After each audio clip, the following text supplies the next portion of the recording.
Hey everyone, I want to talk all about discipline and motivation and getting stuff done, like the daily tasks throughout your day when it comes to OCD and anxiety recovery, and when you have chronic shame and guilt and depersonalization and derealization and all the other symptoms blaring away 24/7 to some varying degree.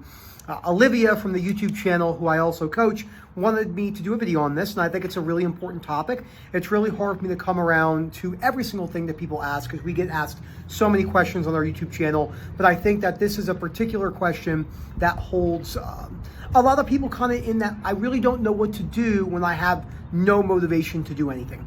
So before I go any further, please subscribe, hit that like button, comment down below.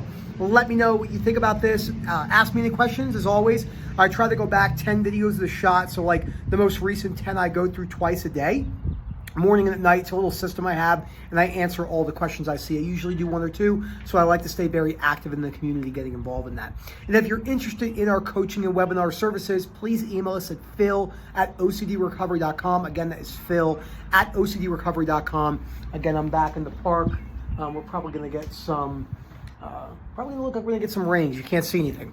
So when you're going through OCD and anxiety recovery, it is quite difficult to keep the structure in order, especially in the beginning, because you have a plethora of different symptoms, whether you have chronic anxiety, shame or guilt, depersonalization, derealization.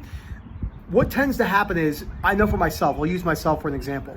All my life structure was the first thing to go, especially like right before I went into the mental hospital. Right before I went to the mental hospital, I felt like there was absolutely no hope. I felt like I couldn't get anything done. I wasn't working. I wasn't doing my schoolwork. I wasn't taking care of myself, nutrition. I wasn't exercising. I didn't go to the gym for 6 weeks, which I thought was a really good idea, but it ended up being an avoidance behavior. So I actually didn't do any of the stuff that would benefit me in a balanced perspective. I'm in the park, so I'm definitely gonna have people walking by, which is always fun, which is actually a really good exposure for some people because they're so afraid to talk about this stuff. So let's look at what happens in the very, very beginning and when you first latch to OCD. So within the first month or two, your entire goal is probably freaking out because you have no idea what's going on.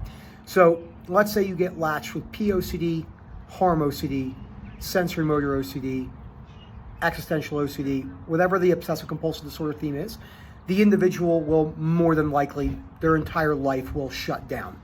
And once their life turns back on again is when they actually learn what's going on in their head, which usually takes a while because most of the information on OCD is really bad.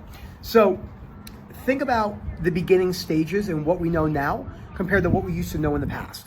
So we now know that once you start suffering with OCD or any other anxiety-based disorder, you're gonna have to keep up with your daily chores. That's one of the most important things. And then I said 2 groups of family walked past me. It was really funny just hearing that. Again, even me feeling that uncomfortableness talking about, because most people don't understand OCD. So they're gonna hear that and think, oh, I wonder what he's talking about, which is interesting. That's why I like doing stuff like this in public parks at times. So that's the main thing you got to stay pretty much consistent with as best as you can while faltering, because you will. You're definitely going to falter on those particular things. You're not going to be able to stick up with everything all the time because you're going to have so many symptoms coming at once, but showing yourself the compassion and staying with it as best as you can. Now, I want to talk about common myths surrounding motivation and inspiration. Now, when you look at the words that describe getting things done in life, from a behavioral perspective and or a psychological perspective, such as cognitive behavioral therapy, REBT, etc. You have inspiration and motivation, which are the least most important, but they have a place. You have discipline, right? Discipline is very important. Habits, and then you really have passion. Most people will unfortunately never find their passions in their life because of so many different reasons, right? Timing in life, where they are, where they live, never trying something. I mean, take someone that's never gone snowboarding in their life. If they've never gone snowboarding in their life, they would never know if they could be a professional snowboarder because they've never gone snowboarding. So there's a lot more luck in just chance. Most things in life are luck and chance. I mean, look at developing OCD from a genetic perspective. You didn't pick your brain, so that's that. So most things on social media are extremely superficial. So I always talk about, like, imagine you have an apple, and the crust of the apple is where 99% of all social media content on every single topic is. Really, really basic quotes, repetitive things, not a lot of depth. It's nobody's fault. Unless you suffer with a mental health disorder, it's really difficult to dig deeper into the philosophical depth because You never had to. Like, I lived a very blissful and ignorant life. I didn't really understand the severity of emotional turbulence until I started suffering with OCD and anxiety-based disorders. I didn't know life could feel that tough, especially because I came from a good background and I kind of lived in a bubble, and like many people do that come from good areas. Not everyone can experience that. I mean, I know people that were born with much less than me, and they're super thankful for that because it helped them push to grit. The OCD suffering itself was the best thing that ever happened to me because it taught me grit and taught me how to persevere. You hear simple stuff like, oh, I'm not in the mood, or my head's not in it, or I'm just not. Those words don't come out of my mouth, nor do I believe in those philosophies, because I think those are very inappropriate. It's not the correct word. They don't matter, actually. Not when you actually want to achieve things in your life. The only thing that does matter is doing the things that you want to do, and doing them no matter however you feel. When my alarm goes off at 5 o'clock in the morning, and sometimes I have to get up at 4:30 or 4:40, a lot of times I don't feel like getting up until I'm up and I have my pre-workout and I go to the gym. This YouTube video is a great example. I have goals, right? 20 to 25 YouTube videos a month. I have compassion because things happen. Sometimes I hit 20 or 19, but I usually do 25. Sometimes I do 30. And like today's a good example. Today I had my first Zoom call at 6 in the morning, and I think it's about 6:30 now. So 12 hours later, I'm making a YouTube video, and I'm a little bit more tired, but that doesn't matter because that's just a sensation to me, and that's not going to stop me from doing things. So when you look at those superficial things, right, and I know I got a little off topic there, but all this will come together hopefully, is a lot of things, a lot of the seminars out there, a lot of the masterminds, a lot of the stuff, they're built up on good marketing, and there's not a lot of depth. So like when you look at things based, in my opinion, and I know that sounds abrupt and blunt, but if you take 1,000 people, okay, and I'm just going to use it because everyone knows who he is, and take 1,000 people who go to a Tony Robbins seminar, which I love Tony Robbins, I've read a few of his books, I think he's great, and you followed those people for 3 years, the chances are 99.9% of them have never made any significant changes that lasted. But when you're at a seminar, a Tony Robbins seminar, any of those other seminars, it feels really good in the moment, but the reality is that doesn't carry over into anything in your life that's usually substantial. I know actually a few people who have gone to these seminars, and it's not Tony Robbins' fault. Tony Robbins is amazing at what he does, and he is very honest that, look, it's going to take hard work. But I think because of the way it's marketed and the way that people think, this type of video isn't sexy. I get asked all the time, why do you think your channel's not bigger? Why do you think more people? There's no sensationalness to it. There's no catchy intros, and we do take this into account. But when we sit down and think about our marketing strategies, because it is marketing, it's how you get the word out and spread the message, we don't want to be like those people, because OCD and anxiety sufferers and philosophical conversations don't need that to get people in the door. And that's a very important thing to cover, because what OCD and anxiety sufferers want is they want real.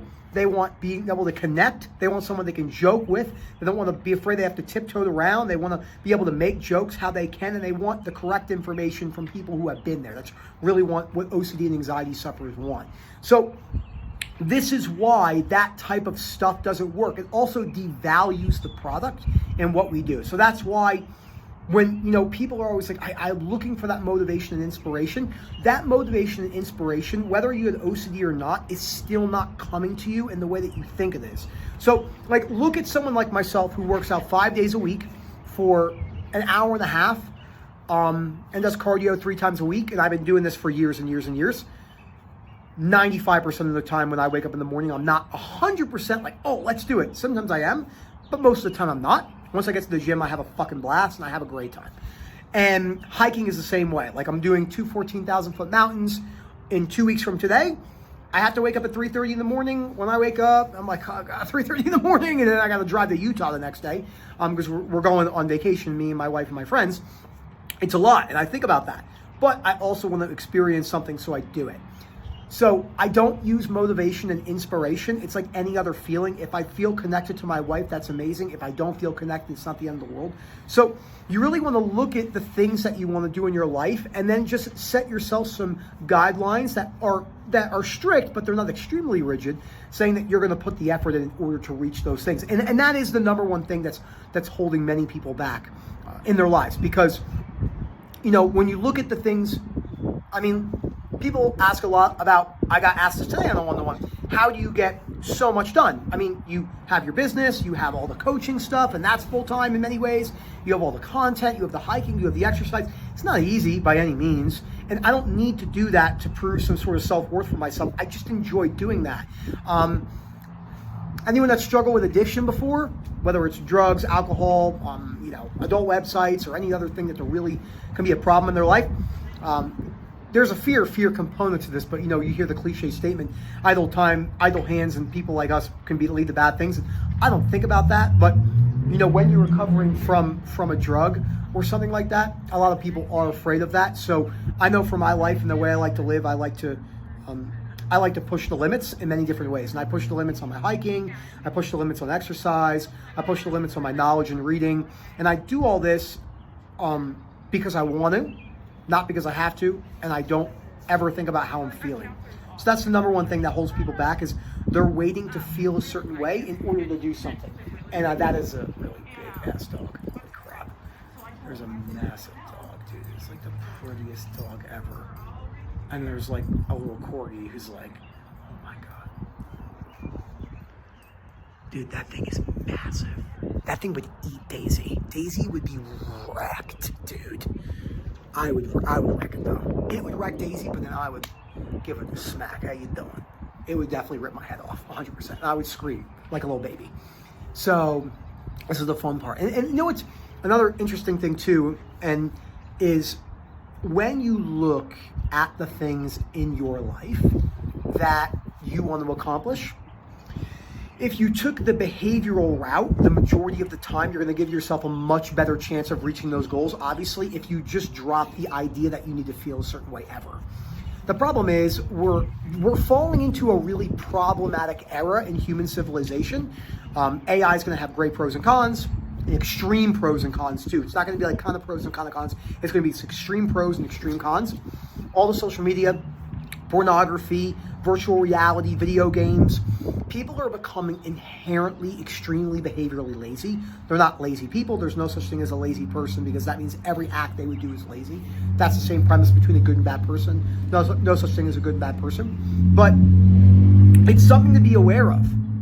Because we're pushed with comfort foods, comfort drinking and drugs and smoking weed, and I'm not here to say whether I agree with any of those things. I'm just saying to be aware of how society is moving. It's really easy to fall off track. I mean, all you have to do is look around and look at how much less shape people are in today, like in America, for an example, than 30, 40, 50 years ago. I mean, during World War II, if you looked at all the individuals that were in special forces, and I know this is a weird example, people are really in shape. We have extremely lowered the standards for the military. And that's in every country in many ways. That's not good. It's not good because of the macho man. It's just not good for your health. And it's really important to cover. And there's also a lot of misconceptions about stuff because of the world we're living in, right?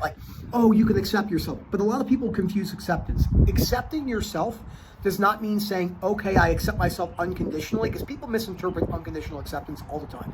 A lot of people that talk about unconditional acceptance have never actually felt what that feels like, because they don't really know how to apply it. But they think they do, because you see a lot of people talk about acceptance and you watch their behaviors and their actions and you automatically know they don't have unconditional acceptance by any means. So people will be like, I have unconditional acceptance, right, of my body. That means I never have to do everything and I can just act lazy behaviorally. That is not what unconditional acceptance means. That is a downgrade to what unconditional acceptance means. Unconditional acceptance means this, okay? For myself, I'll use myself. I gained 50 pounds, right? I'm fat. I was fat. I had a 38-inch waist at 5'7", okay? I am fat and I'm not healthy, but I can accept my position where I am right now, but I would benefit from getting healthy and losing weight and becoming in better shape. But that doesn't mean I'm fat, and you can accept yourself like this. It's probably not the best option. I'm fat and out of shape. You need to accept me, and this is the way it is. That's a total misunderstanding of unconditional acceptance. Now, a lot of people don't like talking about that topic, and that's why I use that for an example, because then they get, you're putting me down. It's just because people don't understand how to apply it. to themselves and or to other people. Like many people say they don't care what other people say about them, but they care more than anyone, because I was that person.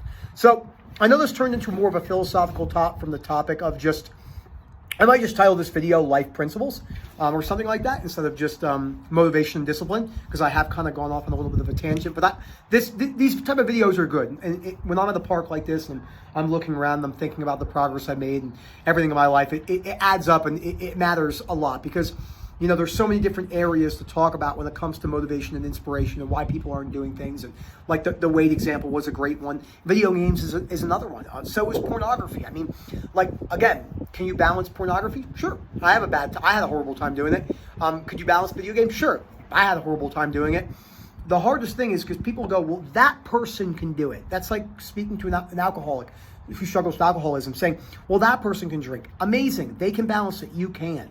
Everyone is different. Just because someone else can do it doesn't mean you can. Our genetics are different, our background, our desire to have instant gratification and comfort, and all those things. So you're gonna have to look at your life and look at what are the things that work well for me and not for others, and why the motivation and inspiration aspect of it tends to be a problem in your journey. Because I can tell you right now, the people that make the most progress take motivation and inspiration for how it comes, but they don't really put a lot of merit on it. So thank you so much. Sorry, I know I went on some tangents, and this kind of happens sometimes, and I'm in more of a mood of just talking about principles in life. Just remember that many people who say they practice unconditional self-acceptance, they mean well, but it's so watered down for what it really means. It doesn't mean that you accept yourself and then you don't use the principles from a cognitive behavioral standpoint. It means that you practice the principles, you accept where you are, but you still move forward in pursuit of what you want. It doesn't mean you accept yourself where you are and then you yell at other people because they don't accept you. That's not what unconditional acceptance means. It's completely misinterpreted all the time.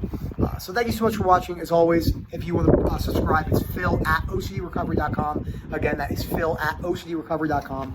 If you're interested in our coaching and webinar services. And like, again, please comment down below. Let me know what you think about this. Let me know if you agree or disagree. I'm always up for a good conversation. And I want to kind of do a little bonus on this, just kind of bonus on the end, since we've already kind of gone off on some tangents. One of the most important things you can do for your life is realize that no matter what you believe, no matter what you practice, is that other people are going to have a really hard time. As a dog, so many dogs. Other people are going to have a really hard time changing.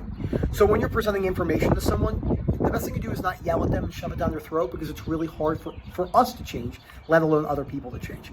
So just something to think about. Thank you so much, guys, and as always, have a great day.